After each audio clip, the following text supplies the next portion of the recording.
The world of finance, it just feels like it's constantly reinventing itself, doesn't it? It really does, nonstop. One day it's mobile payments, the next it's, NFTs, and now digital currencies are just fundamentally reshaping how we think about money. Absolutely. So the big question is, how do our traditional local banks and credit unions, the ones we've trusted for generations, how did they possibly keep pace with all this digital evolution? It's a huge challenge for them. Huge. But maybe a massive opportunity too. Exactly, if they can navigate it right. Well, today we're going to do a deep dive into a really fascinating partnership. It's between two companies, Metallicus and DaLand CUSO. And this isn't just like another tech announcement you skim past. It seems to be about fundamentally rethinking how community financial institutions can serve you, their customers, in this digital age. Right. So our mission here is to unpack how this collaboration aims to, well, future-proof these local financial institutions, how it makes digital assets and blockchain accessible, but also, crucially, compliant and integrated into their current systems. And that integration piece is key.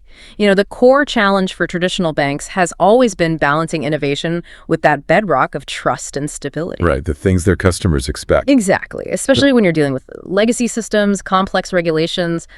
It's tough. They want to embrace new tech, but they absolutely cannot compromise on security or compliance. Makes sense. So this partnership, it really attempts to bridge that specific gap, connecting the established world of, TradFi traditional finance with the innovative, sometimes wild world of DeFi, decentralized finance. But doing it safely. Precisely. Doing it in a way that prioritizes security, compliance, and that integration we talked about. Okay, so let's unpack this. This strategic partnership was announced August 5th, 2025, out of San Francisco.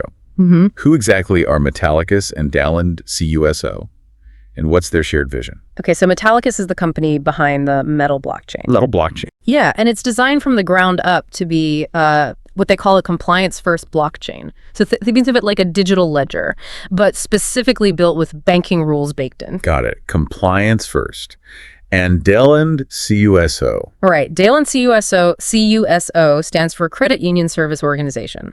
Their specialty is something called the coin-to-core TradFi bridge. TradFi bridge. Okay, that sounds like a critical piece of tech here.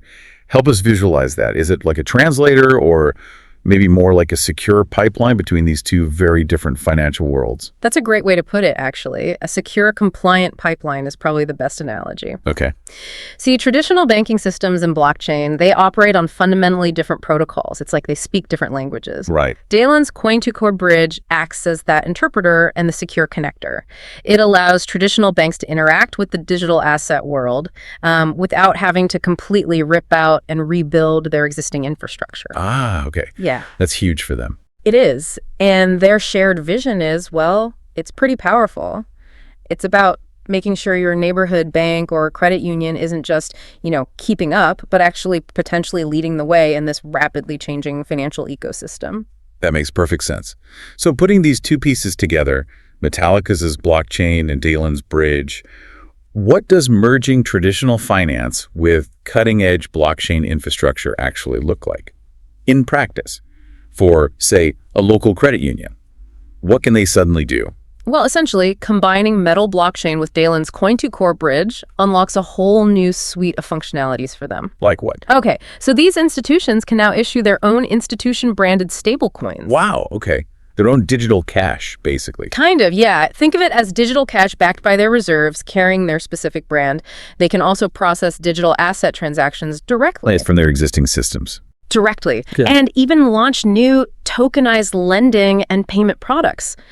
But the really revolutionary part for these traditional institutions anyway is that all of this can be done from their existing core banking systems. That's the kicker. Absolutely. They don't have to rip everything out and start from scratch. It's an evolution, not a, complete overhaul of their current tech. Okay, now here's where it gets really interesting for me. Marshall Hayner, he's the CEO of Metallicus. He said, stablecoins are the foundation of modern financial infrastructure, bringing speed, programmability, and transparency to institutions of all sizes. When he says that, what makes Metallicus' Metal blockchain specifically built for banking and compliant? What are the features that really speak to what a bank needs? That's the core question, isn't it? And it goes right back to Marshall's point. For stablecoins to really be that foundation, they absolutely have to be fully compliant and integrated. No question. And Metal blockchain really shines here because it offers native support for those critical regulatory frameworks. Things like KYCAML. Know your customer, anti-money laundering. Exactly. BSA Compliance Bank Secrecy Act. It also supports ISO 2022 financial messaging. Which is the global standard for financial communication. Global standard, yeah. And robust digital identity frameworks, too. You mentioned the implications of this native compliance are huge. Yeah. For those of us not, swimming in bank regulations every day, why is this level of compliance and interoperability in digital assets such a game changer? What were the hurdles before? Oh, absolutely. It's a great question. Before something like Metal blockchain came along, if a bank wanted to even just dip its toes into digital assets, they often had to rely on integrating third-party solutions, and these weren't always inherently compliant, or they required really significant, costly, complex workarounds just to meet the regulations. Sounds risky and expensive. Exactly. It created a lot of legal risk, operational risk. Frankly, it made many institutions very hesitant to even explore the space properly. Understandable. So Metal blockchain, having this compliance built in natively, it means these institutions can operate in the digital asset space with the same confidence, the same adherence to standards as their traditional services. And minimizes risk. Minimizes risk, maximizes control. It really shifts digital assets from being this kind of risky add-on to potentially becoming a secure, integrated part of their core business. Okay, connecting this to the bigger picture then. You mentioned DaLand's proprietary code engine. That plays a vital role too. How does it complement Metallicus's compliance focus and, make sure banks can integrate all this new stuff without messing up their existing systems or values? Right. The code engine is, it's essentially the integration layer that safeguards the bank's existing operations and principles. Okay. It acts as a kind of configurable interface. It lets the credit union's existing core banking systems talk seamlessly with the Metal blockchain and that Coin2Core bridge. So it's the translator plus. Sort of, yeah. It means they don't have to completely overhaul their IT infrastructure, which, as you can imagine, is a massive relief for institutions that have decades of established systems. I bet. John Ungerland, he's the CIO of DaLand CUSO, he put it really well. He said, "Our Coin2Core bridge and code engine empower credit unions to remain custodians of community wealth in all forms." Custodians of community wealth. I like that. Thank you. He added, "This positions local institutions as the epicenter of wealth in a world of digital currency and streaming money." That sounds like a technical tightrope walk, though integrating without compromising those traditional systems. Can you explain how the code engine manages that? How does it minimize disruption? Well, think of the traditional banking systems like maybe like a beautifully crafted, really robust steam engine. It's powerful, reliable, but it wasn't built for today's digital highway, right? Right. Different era. The code engine doesn't try to turn that steam engine into a sports car overnight. Instead, it builds this specialized, secure connector, like a custom on-ramp. An on-ramp to the digital highway. Exactly. It processes the complex blockchain data into a format their existing systems can actually understand, and vice versa, all while maintaining the internal controls, their security protocols. It's about building a smart, secure bridge, not, tearing down and rebuilding everything. Got it. And that allows these local institutions to continue being those trusted custodians of community wealth, just extending that role into the digital sphere now. Okay, let's get specific for you, our listener. What new tangible things can credit unions and community banks actually do now because of this partnership? And maybe more importantly, what could this mean for your financial services if your local bank jumps on board? Yeah, good question. This unlocks some pretty significant new capabilities. So financial institutions can now issue regulated stablecoins branded specifically to them. Their own stablecoin, okay. Right. Giving them a direct role in the digital currency space. They can also custody a whole range of digital assets. Like what kind of assets? Well, major cryptos like Bitcoin, Ethereum, popular stablecoins like USDC, and even Metallicus's own native tokens, Metal, XPR, XMD, Loan, MTL, which power different functions in their ecosystem. Okay, custodying assets, issuing stablecoins. What else? They can process blockchain transactions directly from their legacy core banking platforms. We keep coming back to that integration point. Because it's crucial. And they can create new tokenized products for things like lending and payments. Okay, tokenized lending product. Could you give us a quick, maybe tangible example of what that might look like for me as a customer using my local credit union? Sure.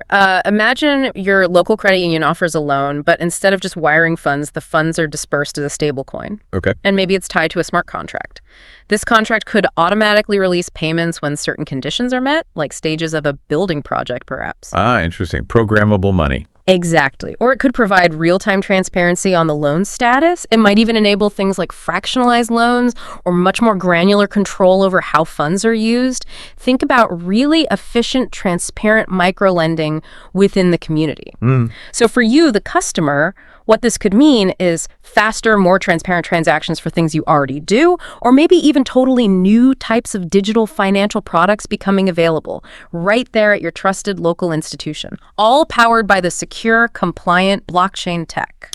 Okay, so pulling all these threads together then. Yeah.